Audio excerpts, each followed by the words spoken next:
Hi, in this video I'm sat just overlooking Barmouth Bay in Wales, and what I'm going to do is to read a chapter from Jane Austen's Emma.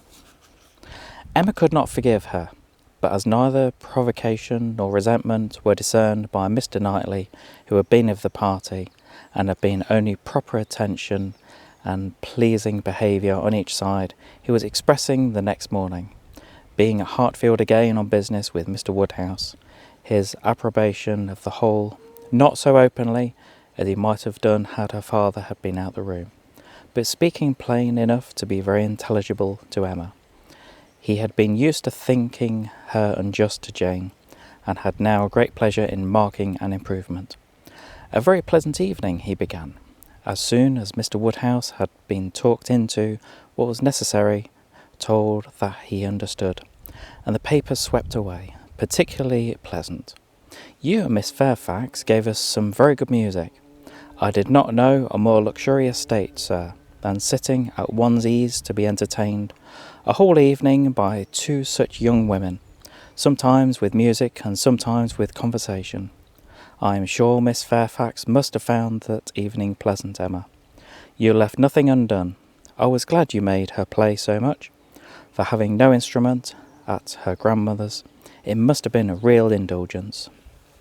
I'm happy you approved, said Emma, smiling, but I hope I am not often deficient in what is due to guests at Hartfield. No, my dear, said her father instantly, that I am sure you are not. There is nobody half so attentive and civil as you are. If anything, you are too attentive.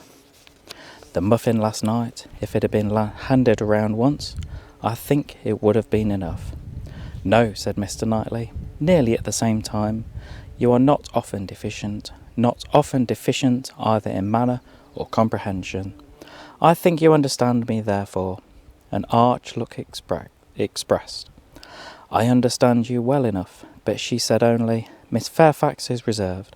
I always told you she was, a little, but you will soon overcome all part of the reserve, which ought to be overcome, and all that has its foundation in diffidence. What arises from discretion must be honoured. You think her diffident? I did not see it. Dear Emma, he said, moving from his chair into one close by her, you are not going to tell me, I hope, that you had not a pleasant evening.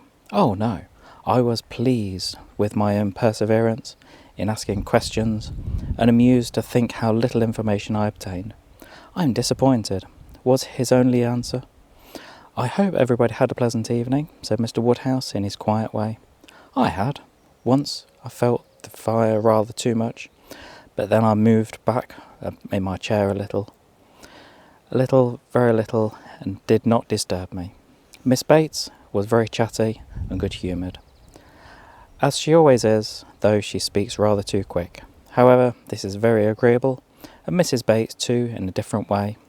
I like old friends, and Miss Jane Fairfax is a very pretty sort of young lady.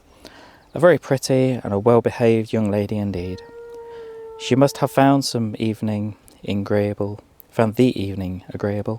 Mr. Knightley, because she had Emma. True, sir, and Emma, because she had Miss Fairfax. So I hope you've enjoyed that quick chapter from Jane Austen's Emma. I know it's only pretty quick, but at the moment there's a little bit of noise coming from the background. I've got the sheep on one side, and we've got a steam train coming from down the bottom of the hill there. But anyway, thanks for joining me.